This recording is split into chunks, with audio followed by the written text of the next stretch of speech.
Mic test. I hope this helps. All right. Let's begin. Good afternoon, everyone. Today is June 2, 2024. I'm here ngayon sa aking resort. Pero, ay nga, sigaw ako. Ayawn! Ayan, di ako masyadong kita. Pero, ay, ang gusto ko lang, hello? Quiet!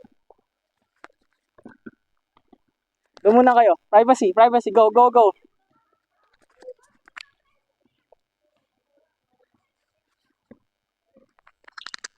So, ayun nga, cut ko na lang. And, what I want to share right now. Actually, maraming tao ngayon kasi hapon ako, hindi ako tawag dito. Kasi late ako gising and all. Pero yep, I want to talk about what's happening to me lately.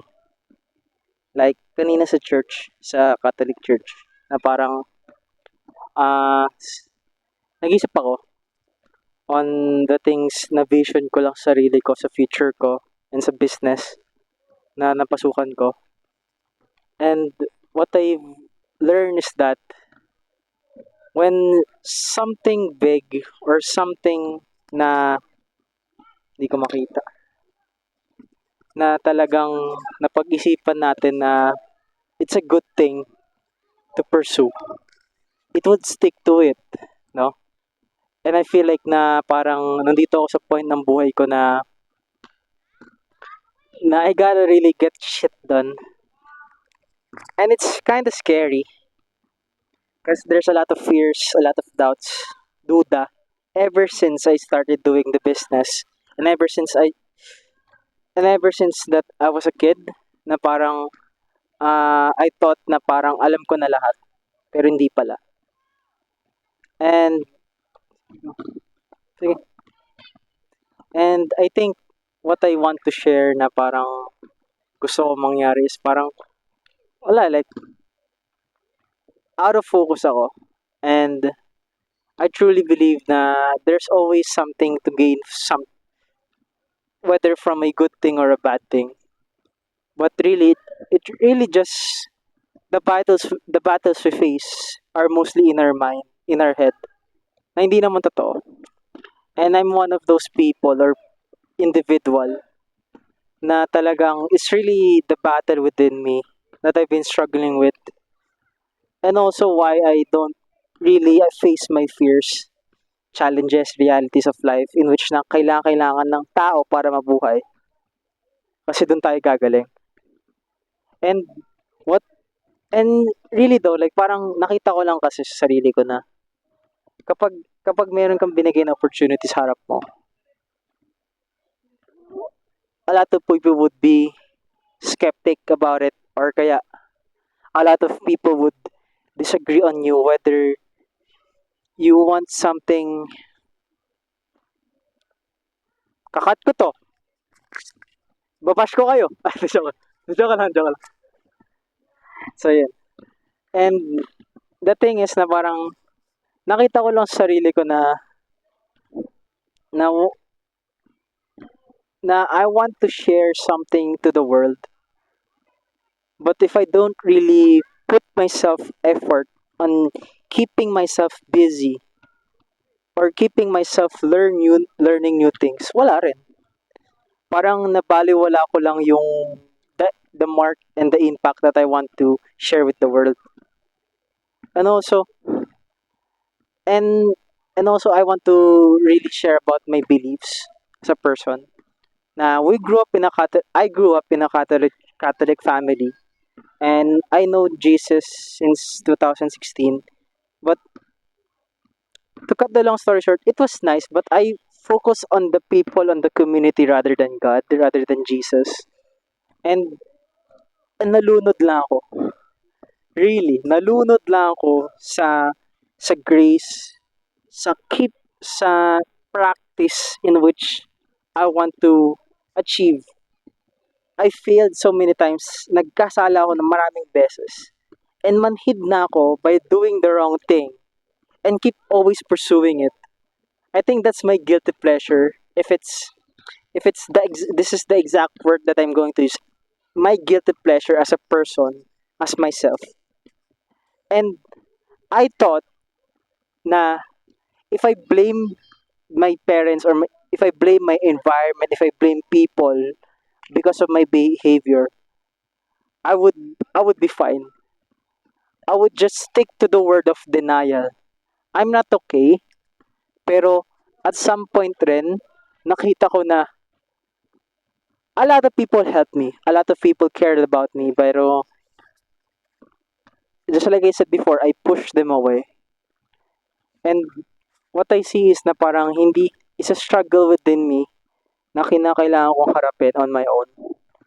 And really though, I'm just exhausted. I'm just tired of living in a cycle or something na parang gusto ko mapatunayan at this point na pursuing my current rank sa League of Legends. Pero it's really draining. It's really draining talaga. Hindi ko rin alam eh. Like, hindi ko maintindihan yung what I want in life. But I obviously think na talagang kinakailangan kong talagang maging matibay. Pero anyway, yun nga, yung belief ko na parang, eto yung inner intrusive thoughts ko right now na, okay, if people ask me, are you a believer? Catholic ka ba? Christian ka ba? I would say in an intellectual sense na I don't really, I used to. Bro, privacy. Thank you. Ayan. Pabili ako. Joke lang. Joke lang, joke lang. Wala akong pera. Ayun nga. So, yun. Hindi pa ako sikat, pre. Doon kayo. Kakat ko to. Ano ba? Hey, come on, bro. Privacy, man. Thank you. Ayun nga. May mga bata. May mga tao tuwing hapon pala. Anyway, na parang, sige. Sabi ko nga, if people ask me what do I believe in, Christian ka ba, Catholic ka ba, in my head, na I really thought about this kanina sa kasi iba kasi yung nakita ko lang kasi it's just a practice. But I do firmly believe it's a really a relationship.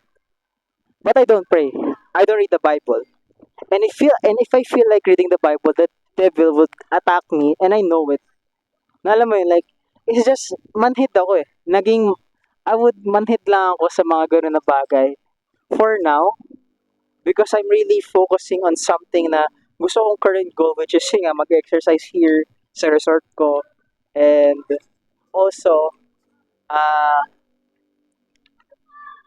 what I really want is that to just pursue this one goal and in mind, and the rest would be just leave it on the side. But yet again, I'm so distracted, man. I'm really distracted by the things around me na talagang, yeah, like, I'm pursuing, like reading, pero technology-wise, PC, or kaya yun, ganyan, ganyan. Pero, ayun nga, like, I'm really gonna focus on my physical health first and my eating habits. Yun lang eh. Parang, I'm now in the straight state of mind of really just do, really go, like, moderation talaga. I just don't want to think of anything but my physical appearance and my physical goals and my routine in the physical aspect. And I really enjoyed it in the process. Kasi parang nakita ko na parang may mga slight changes. There's a lot of forms to consider pa rin. Pero yun nga, what I believe is, ito pala yung thought na, okay, it's just a practice. It doesn't mean anything. And naisip ko lang na, kung kaya natin magpanggap, ipakinggan yung teacher habang nag-lecture, kaya, meron din tayong tendency, unconsciously, or for me, unconsciously, hindi ako nakikinig dun sa Catholic. Kasi, I know what I believe in. But it's it doesn't mean na parang pag nandun ako, people see me going to church. Pero alam mo yun, like, ganun, like, there's always a persona, a mask. And it's really something na parang, I know, like, parang, ang weird. Ba't ganun ka, Naljin? Pero yun na nga eh. Like, ang, ang, hindi siya, hindi siya logical in a sense. Pero for me na parang, hindi, or maybe I'm just not finding the right words to describe it to you guys. But it's really just something na gusto ko lang ma-share as of now. And also, nakita ko lang na sa process ko, na journey ko here right now, as of this June 2 to 2024, na I wouldn't say no more excuses, pero pagod na kasi ako na walang pagbabago sa nangyayari sa akin. Pagod na kasi ako na ganito lang ako. Na if you settle for less, you will obviously attract what's not what you doesn't that you less deserve. Medyo parang na-paraphrase ko lang. So, I read the book. And also, napansin ko lang na na parang napansin ko lang na if ever man lang na I would take this moment to cry, and I know God would hear me, is sitting right now or in my presence right now na sinasabi na hindi ka nag-iisa. And it's really funny because God can work in mysterious ways. Pero if I'm still at the driver's seat of my life and God is on the passenger seat, I wouldn't mind balancing it. But I'm so aware that it's really a war, not flesh and blood, but the evil realms around me. Every day is a war, and it's kind of scary at this point. Now, when will Jesus, like come back and all? Pero ayun nga, like sobrang lalim. And just like I said, I was flooded by this information, this knowledge, this spiritual, and it kind of really points out to what I want to behave to my mom. Parang I cannot serve two masters, right? And also honor your father and mother. But it's really challenging for me to seek these answers on my own without a certain someone or without someone. Pero ayun na nga eh, like as of now, I just want to be alone and to figure out things on my own. And I will be fucking fine. I would really be fucking fine. And napapansin ko rin na I would be okay until I realize na I need kuya, I need my dad, I need my mom, I need my brother, my papa. So yun nga, like gusto ko lang masabi nga right nga na gusto kong I want to really pursue my pursue my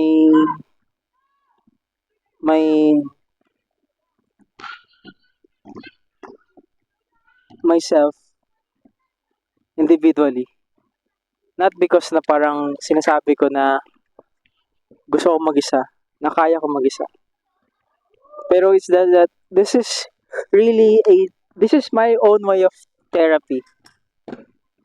No one's judging me, no one's really cared about, yeah, I'm gonna post this on YouTube. So what the fuck? Fuck what? I don't give a fuck. Parang, yeah, I may be spouting out words and really cursing right now, pero it's just how I express myself, pero not because to the extent na, yeah, maybe I curse to my loved ones sometimes pag nagagalit ako. Pero sabi nga nila eh, ilugar mo lang. At hindi lahat ng sobra ay masama. And there's a time for everything. A time to mourn, a time to rejoice, a time to enjoy, relax, a time to be stressed, a time to just have fun, a time to break down, a time to cry, a time to relax.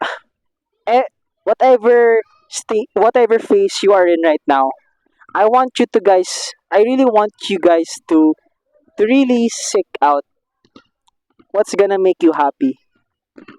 Cause me, I really don't know what I want. Not until I say it out loud or kaya na-express ko na tapos it clears my head right now na nandito ako ngayon. This is my safe haven because this is my resort.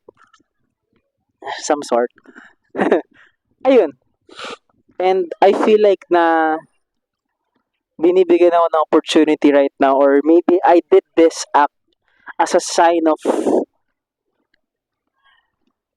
redemption for myself and to really loving myself era. And also, this is a good time capsule for my future self. So, hi